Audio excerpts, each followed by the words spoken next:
سام و منتظری هستم از شبکه رسانی ایران 24 و در واقع بخش خبرهای فوری. دقایقی قبل بعد از کلی حرف و حدیث، حدس و گمان و شرط بندی حتی که چه کسی در سال 2025 برنده جایزه صلح نوبل میشه، کمیته نوبل در نروژ که هر ساله چنین روزی رأس ساعت مشخص 12 به وقت محلی آن کسی رو که برنده شده رو رسما اعلام میکنه. نام رسمی صاحب جایزه صلح 2025 تعلق گرفت به یک اکتیویست، یک فعال سیاسی و یک مبارز در واقع ونزوئلایی،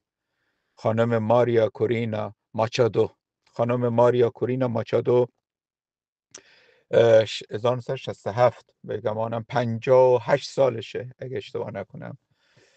تحصیلات دانشگاهیشو و در واقع تحصیلاتشو، زندگی کارش در کاراکاس بوده. مادر سه فرزند و تو 20 سال گذشته از حزب و جریان سیاسی میانه‌رو لیبرال اپوزیسیون خواهان برگزاری انتخابات آزاد بدون دخل تصرف دولتی بوده و بارها مورد در واقع اذیت و آزار و زندان و هزار یک داستان و همسرنوشتی فعالین سیاسی ما در ایران بوده. دلایلی رو که برشمرده همه آن چیزی بوده که این زن خواهان آزادی است برای مملکتش و انتخابات آزاد سرچشمه همه فعالیت 2 دهه گذشته زندگیش بوده و کماکان داره مبارزه میکنه و مسئله بسیار مهم که عنوان شد این است که در کشور خودش مونده و مبارزه میکنه. البته چنین جمله ای رو، دقیقا همین جمله رو در 2023 در مورد نرگس محمدی که دومین زن ایرانی صاحب جایزه صلح نوبل شد هم عنوان کرد. آن کسی که مسئول و رئیس در واقع انتخاب این کمیته است عنوان کرد که نرگس محمدی کماکان در ایران زندگی میکنه. با باور من معنی مفهوم دارد و آن انتخاب یک زن به عنوان رهبر دوران گذار و به عنوان کسی که هزینه ها داده در مملکت خودش، من شخصا باور دارم سال سرنوشت سازی است برای بعضی از دولت‌های خودکامه، دیکتاتور و دولت‌هایی که حکومت‌هایی که ملت خودشون گرفتار کردن و ونزوئلا از جمله کشورهایی است که در طول چند ماه آینده سرنوشتش مشخص میشه و سقوط خواهد کرد بنا به هزار یک دلایل، از جمله اقتصادی، فساد مالی و داستان‌های زیادی رو که ترامپ چنین تصمیم گرفته. با باور من از 8 میلیارد انسان در کره خاکی ترامپ ناراحت ترین، خشمگین ترین و در واقع می شود گفت که بازنده خودشو میدونه. خیلی تلاش کرد که رهبران سیاسی چارگوشه دنیا رو با خودش، اگه قرار بود مثلا قول فروش 70 هواپیما و از جمله 12 یا 15 F-35 رو به رجب طیب اردوغان، یک رهبر اپورتونیست و پوپولیست در واقع، بده، از همشون میخواست مستقیم و غیر مستقیم که ای هوا رو منو کاندید کنیم به عنوان آدمای مهم، صاحبان پول و قدرت و ثروت و سرمایه و سیاست و قدرت سیاسی و چارگوشه دنیا مجاب میکرد که به حساب کاندید بکنن دونالد ترامپ رو که ترامپ خواهد برنده امسال بشه، 6 سال دیگه عمرش کفاف نده. و در تقابل با باراک حسین اوباما، در تقابل با دو رئیس جمهور قبلی که این جایزه رو گرفته بودن، 244 نفر کاندید بودن برای گرفتن این جایزه و 94 سازمان، حدود 140 نفر تا به امروز از 1901 به این طرف، بعضی موقع حتی دو عضو داشته، دو برنده داشته، معذرت میخوام، این جایزه رو گرفتن. معنی مفهوم بسیار زیادی داره. یک اتیکتی است در واقع، یک پرستیژ و در واقع یک اسمی است ماندگار در تاریخ و کسی که صاحب این جایزه میشه دارای یک مسئولیت سیاسی حتی در سطح عالم میشه. بگذاریم از امثال آن سان سوشی که رهبر اپوزیسیون بود و حدود 30 سال مبارزه کرده بود برای به دست آوردن قدرت سیاسی و بعدها بعد از گرفتن این جایزه عکس العمل و نوع رفتارش و در واقع جانبداری برای آن نسل‌کشی مسلمان ها در کشور مطبوعش باعث شد که باعث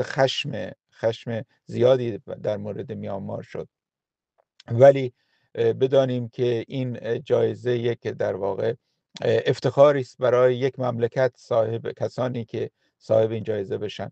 البته که نسبت به آن چند جایزه و 5 جایزه دیگر از جمله شیمی، فیزیک، پزشکی و ادبیات که بسیار مهمه، بعد از جایزه صلح نوبل جایزه ادبیات به باور من بزرگترین، مهمترین و بعد جایزه به حساب پزشکی، نوبل پزشکی و بعد فیزیک و شیمی هم همینطور که ولی علوم انسانی و علوم مهندسی و علوم پایه بشریت هستند. جایزه صلح نوبل در تقابل‌های مختلف در بزنگاه‌های تاریخی اماگرای خودشو داشته و حفظ و نگهداری چنین پرنسیب و پرستیژی برای صاحب اون جایزه بسیار بسیار مهمه. و بعضا ما دیدیم در سالیان پیش در یک تحقیقی جایی بررسی می کردم که 10 شخصیت از این برندگان 140 نفره بعد از گرفتن جایزه نوبل سرنوشت ساز شدن و تاریخ ساز شدن، از جمله در واقع در اروپای شرقی، آنجایی رو که رهبران مخالفین آن بلوک شرقی وابسته به شوروی آمدن، از لخ والنسا، از واسلاو هاول آمدن، رهبر جریان سیاسی شدن و تغییر و دگرگونی ایجاد کردن، همزمان صاحب جایزه‌ای بودن که یک اعتبار بین‌المللی براشون می آورد. من باور دارم که عمدی در کار است در سطح جهان که پایان عمر سیاسی حکومت حاکم در ونزوئلا باشد. و من شخصا فکر می کنم که 3 سال پیش هم جایزه صلح نوبل، زمانی که به خانم نرگس محمدی در واقع اعطا شد، به درست به خاطر آن مبارزات چشمگیری که داشت، ولی از این که آن پتانسیل بالقوه و بالفعل و ملت ایران به درستی بخوان استفاده کنم برای به سرانجام رساندن آزادی و عبور از جمهوری اسلامی نشد. امیدوارم که این خوششانسی نصیب ونزوئلا شده، مردمان و ملت ونزوئلا بتونن رهایی پیدا کنن از دست یک حکومت به حساب تا دندان مسلح دیکتاتوری آنچنانی که سعادت و بهروزی و بهترین ها برای 4 گوشه ممالک دنیا من آرزو دارم. و از جمله صاحبان جایزه صلح به نظر من جز دیدبانان حقوق بشرن در دنیا و بسیار معتبره، امضاشو معتبره، مخصوصا آن جایی که در واقع حمایت میکنه از یک زندانی، مثلا در واقع زیر حکم اعدام، وقتی امضاهای مشترک دارن 4 گوشه دنیا، یک قطبی است که وجدان عالی بشریت رو در واقع تضمین میکنه که در راه درست قدم برداره. سام منتظری، ایران 24.